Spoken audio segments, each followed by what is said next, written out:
지금 이 영상을 보고 계신다면 딱 하나만 기억하세요. 원전 건설 능력을 가진 나라는 전 세계의 손에 꼽습니다. 그리고 그 희소성이 지금 주식시장에서 엄청난 프리미엄으로 바뀌기 시작했어요. 안녕하세요. 가치사슬인 사이트입니다.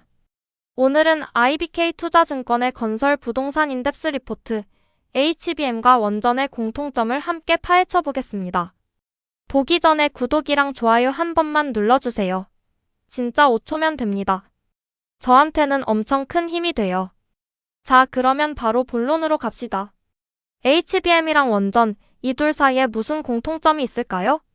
애널리스트가 제시한 공통점은 딱 두 가지예요. 첫 번째, 두 산업 모두 AI 혁명이라는 거대한 수요 확대의 직접 수혜를 받고 있다는 거예요. HBM은 AI 칩 안에 들어가는 고대역폭 메모리잖아요. 데이터 센터가 늘수록 AI 칩이 더 많이 필요하고 AI 칩이 많아질수록 HBM 수요도 폭발하죠. 그런데 데이터 센터는 전기도 어마어마하게 먹어요.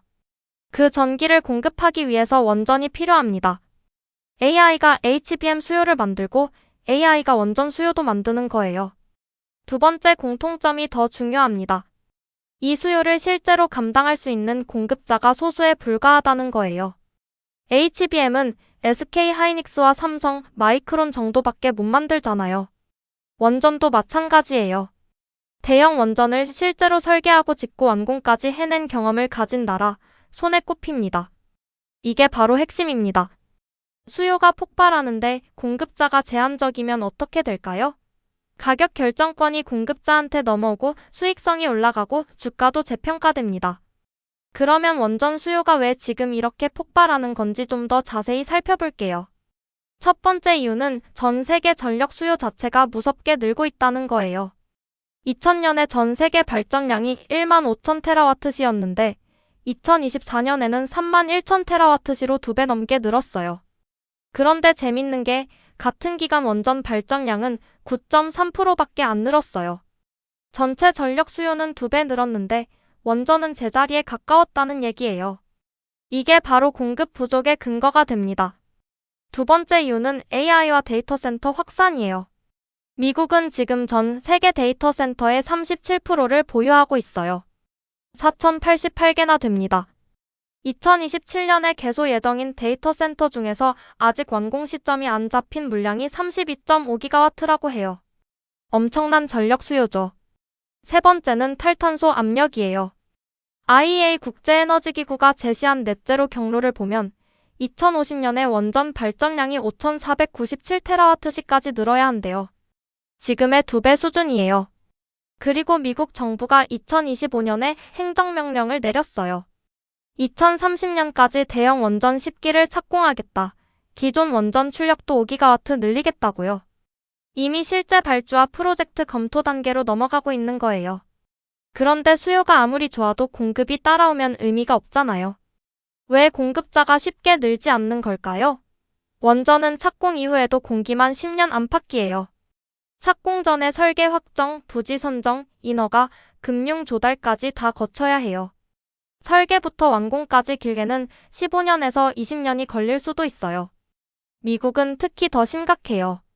오랫동안 신규 원전 건설이 사실상 중단되면서 설계, 시공, 품질관리, 기자재 공급망 전반의 실행체계가 많이 약화됐어요.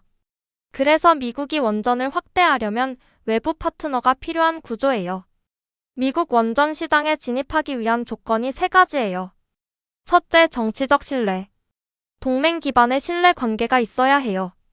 둘째, 실무 레퍼런스. 최근 대형 원전을 실제로 완공해본 경험. 셋째, 재무적 완충력. 10년 이상의 장기 프로젝트를 감당할 수 있는 탄탄한 재무 구조. 이 세 가지를 동시에 만족하는 후보가 많지 않아요. 미국 내부에서는 백텔이 가장 현실적인 선택이고 동맹국 가운데는 한국 EPC가 유력한 대안으로 부상하고 있어요. 한국은 UAE 바라카 원전을 완공한 경험이 있어요. 해외에서 대형 원전을 설계부터 완공까지 해낸 나라가 얼마나 되나요? 거의 없어요. 이게 한국의 경쟁 우위예요. 이 구조를 과거 LNG 사이클과 비교해 볼게요. 애널리스트가 가장 강조하는 부분이에요. LNG 액화플랜트 시장에는 이른바 LNG 카르텔이 있었어요. JGC, 치오더, TCHNIP, SAIPM 같은 소수 EPC 업체들이 반복적으로 수주를 나눠 갖는 사실상의 과점 구조였죠.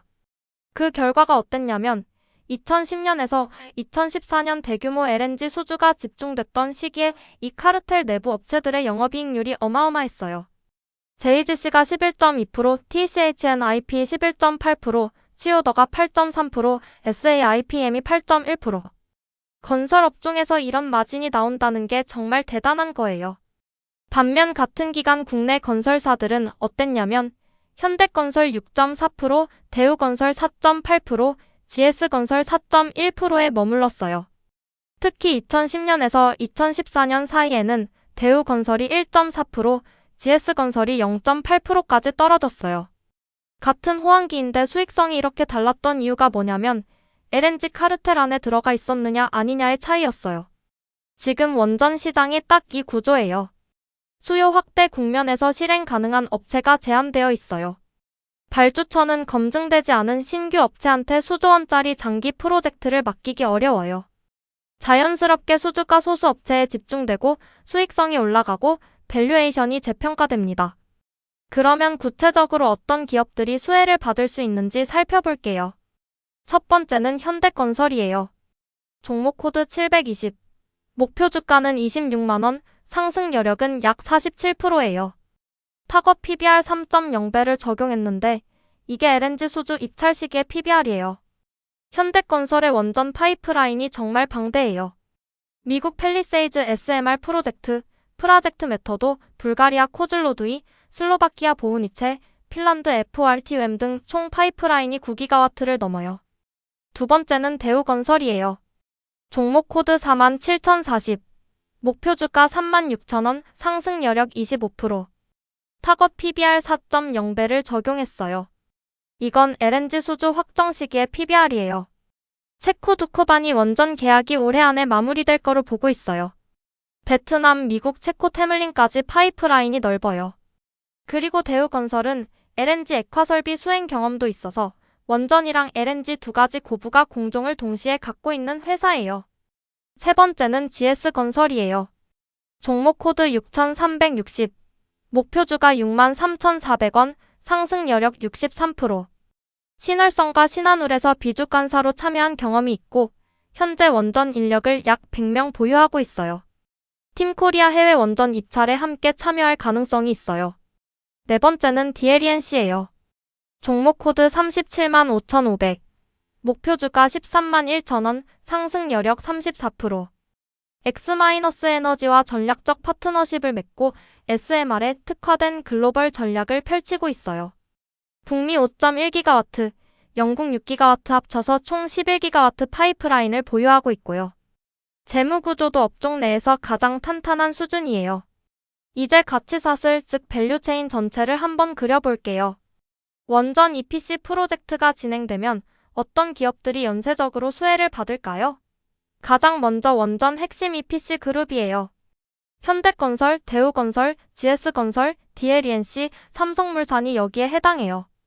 직접 수혜도를 별 3개로 최직접 수혜 기업들이에요. 두 번째는 주기기 제조예요. 원자로 압력용기, 터빈, 증기발생기 같은 핵심 기계류를 만드는 두산에너빌리티가 핵심이에요. 원전이 지어지려면 이 회사 없이는 불가능해요. 역시 별 3개 최직접 수혜예요. 세 번째는 기자재와 설비 공급이에요. BHI, 두산밥콕, 현대중공업 파워시스템 같은 회사들이에요. 열교환기 각종 기계 부품을 공급해요. 네 번째는 전력 인프라예요. 원전이 지어지면 그 전기를 실어나를 변압기, 차단기 같은 전력 설비가 필요해요. LS일렉트릭, 효성중공업, HD현대일렉트릭이 여기 해당해요. 마지막으로 SMR 특화 기업들이에요. DLENC와 X-에너지, 현대건설과 HOLTC 파트너십이 여기 해당해요. SMR은 소형 모듈 원전인데 기존 대형 원전보다 건설 기간이 짧고 비용도 낮아서 차세대 원전으로 주목받고 있어요. 물론 리스크도 있어요. 솔직하게 얘기해드려야죠. 첫째, 중동 분쟁 이슈가 있어요. 현대건설, 대우건설, GS건설 모두 중동 현장을 가지고 있어서 원가 부담이 생길 수 있어요.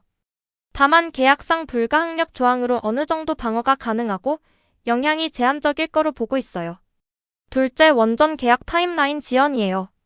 체코 두코바니 계약이 당초 예상보다 늦어지고 있어요. 수조 원짜리 계약이 갑자기 뚝딱 되는 게 아니라는 거 이해해주세요. 셋째, 국내 주택 건설 부진이에요. 착공 물량이 줄면서 단기 실적에 영향을 주고 있어요. 넷째, 원전 자체의 공기 지연과 원가 변동성이에요. 우리나라 경험상 이 부분이 관리가 잘 되지만 해외 프로젝트는 변수가 많아요. 그래도 전체 그림을 보면 투자 매력이 높다고 봅니다. 수요는 구조적으로 늘고 있고 공급자는 제한적이에요.